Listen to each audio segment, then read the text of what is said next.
She will run me over if I give her the opportunity. It wasn't totally on you.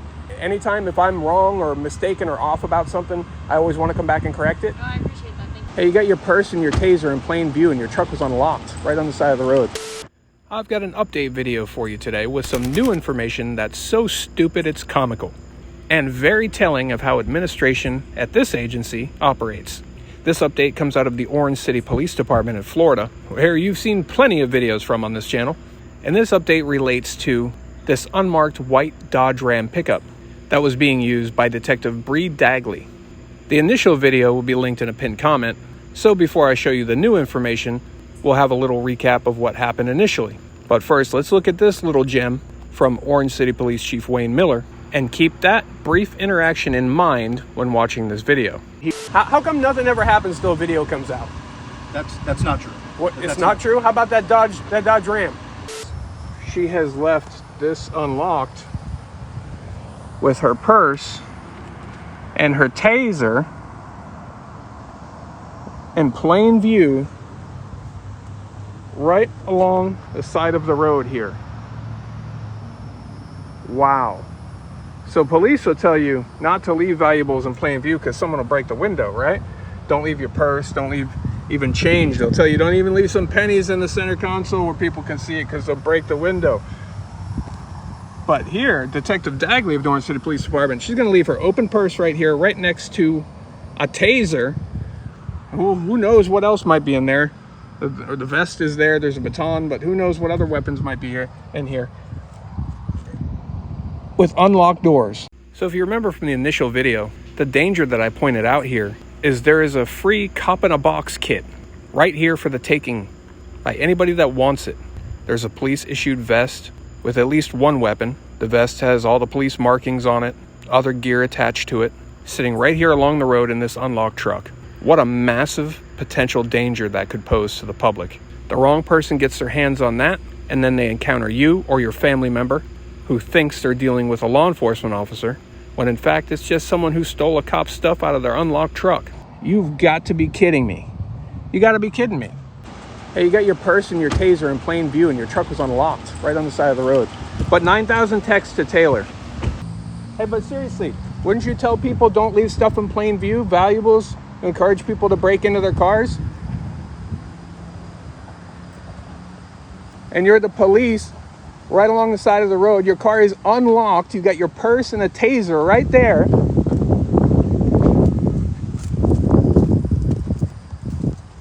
It's right there. That's crazy.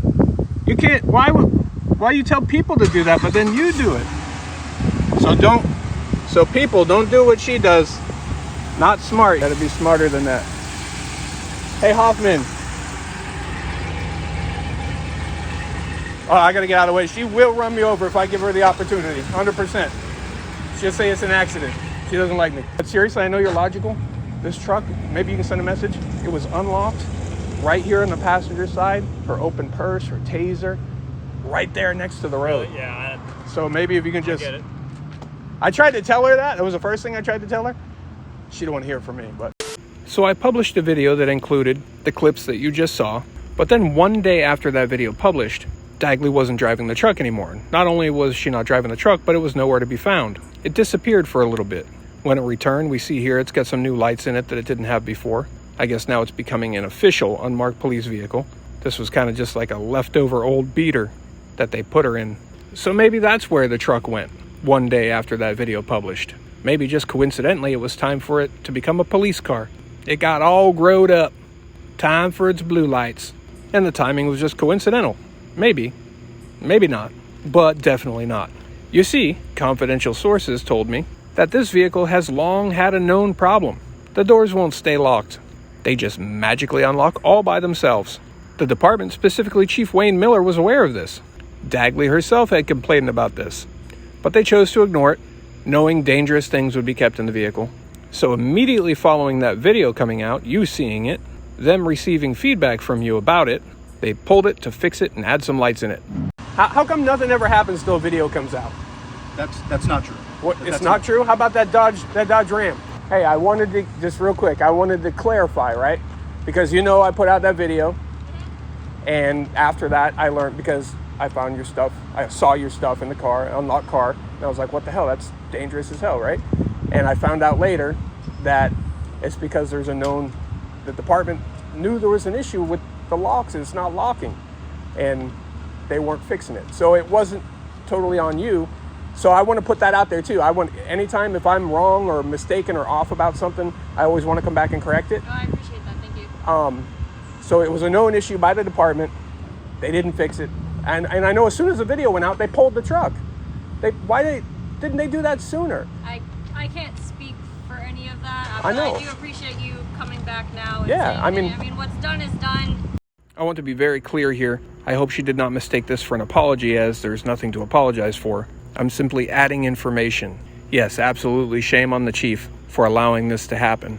But at the same time, she also knew this was happening, and she left weapons and other things there visible in the unlocked vehicle. Whatever video is out there now, so Yeah, what's done is done for me, so it is what it is. I'm always going to clarify I have things. no hard feelings. Yeah, no, me either. I don't, I do nothing. All of this that I do, it's no personal feelings whatsoever. No, I get you. I appreciate that. But yeah, so not until the video went out. They already knew about it, did nothing. Video comes out and they say, okay, well, now that everybody knows about it, we'll fix it. You knowing about it and posing that danger wasn't good enough, but everybody finding out about it, I guess. So, partially, you still knew that the vehicle doesn't lock sometimes, but... my purse isn't a valuable item to me. There was only chapstick in it, so I was more concerned about the vest and the taser and all that stuff. But, when I found that out, I always want to be fair about everything. I appreciate that. And can I ask you one question? It has nothing to do with you. It's not a trick question. In the beginning, what do they tell you is the number one thing will kill a career in law enforcement? One thing you can do. It's not a trick, and it's nothing you've done that I know of. Being untruthful on an investigation or a report.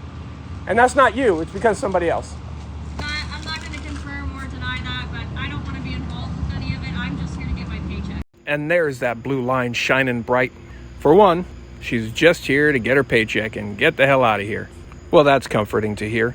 But I asked just a basic, simple, vague, general question that's answered very easily. When you're in the academy and when you first start with an agency, even though it's hard to believe from all the things that we see, they do tell you the top thing that will destroy a career in law enforcement is lying on official documents, lying under investigation, or lying to your supervisors. They tell you do this and that's a wrap. I brought this up because at the time of this encounter, one of her captains, Sharif El-Shami, became the subject of an investigation, partially, I believe, for being untruthful. And I was just trying to make the point that everybody knows that investigation is ongoing. But because of that blue line, she wasn't going to say. She didn't know where I'm going with it, but she knows honesty could make someone look bad or the department look bad. The department that set her up for failure, threw her under the bus, and made her look stupid alone when they were equally to blame. No, yeah, I know. But a couple of people at this department also tell me that you're kind of close with Dustin, the IT guy. Anything to say about that? I do want to be fair. Everything is what it is. There's other things, but I do want to be fair about this truck. The department knew that this vehicle was not locking, or it was coming unlocked, or whatever the case was. They knew there was a problem. They didn't fix it. So they knew she's going to have police gear. She's going to have whatever personal stuff in here, and they know it's not going to be locked, and they're okay with that. Now, on the other hand, like I said, she did know it has an issue with locking, so, there's some partial responsibility there too. But immediately, once this video came out about her police gear right there in that seat, in this unlocked vehicle sitting right here next to the road where anybody could go in and grab it, immediately, once that video dropped, they pulled this vehicle from service and they fixed the locks. They also put some lights in it and stuff like that. It didn't have lights in it before, to the best of my knowledge, but you see it's got lights up there and stuff now. But it is what it is. As another example of they only act when everybody finds out. How come nothing ever happens till a video comes out? That's not true.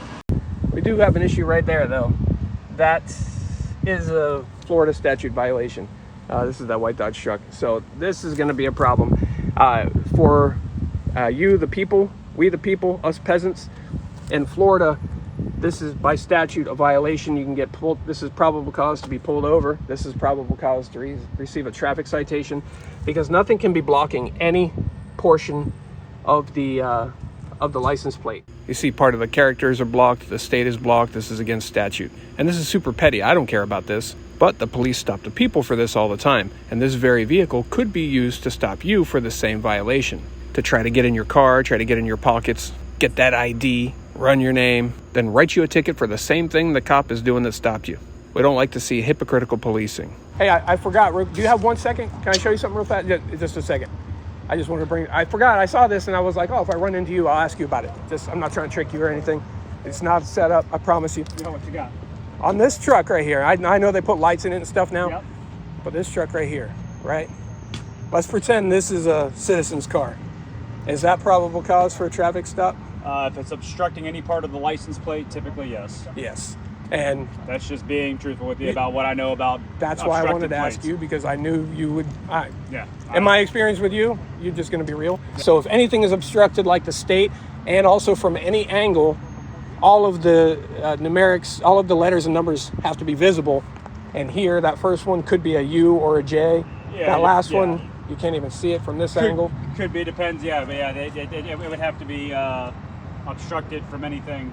But yeah, I mean, so. So technically, they could get. You have your citation book on you? Well, nobody's driving it right now. Anymore, so. Oh, that's right. You grab your computer? Yeah. I'm going to write up a warning, I think.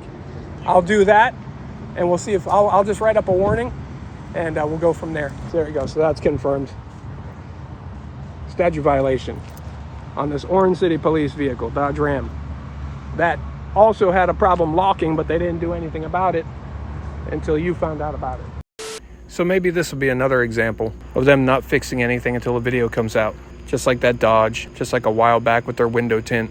Or maybe they'll just leave it alone and they won't fix it because of ego, because I just called it out. But either way, it's another example of Chief Wayne Miller dropping the ball, knowing of a potentially dangerous issue with that vehicle not locking and refusing to fix it. Like I said, Dagley had an obligation also. Just like the police will tell you, if the vehicle you're driving has some sort of violation, and you say, well, it's not my vehicle, or whatever the case may be, they'll say, you're the operator, you're in control of it, you're responsible. So she's definitely not off the hook for it, she's just not on the hook alone. And there's still a couple other things we're looking into with Dagley, and we'll see how those things play out. But as for Chief Wayne Miller, it seems he doesn't have many fans, even in his own department, maybe even in his own administration. A lot of people seem to have a lot to say. Too bad that the police chief's wife didn't take it up the butt.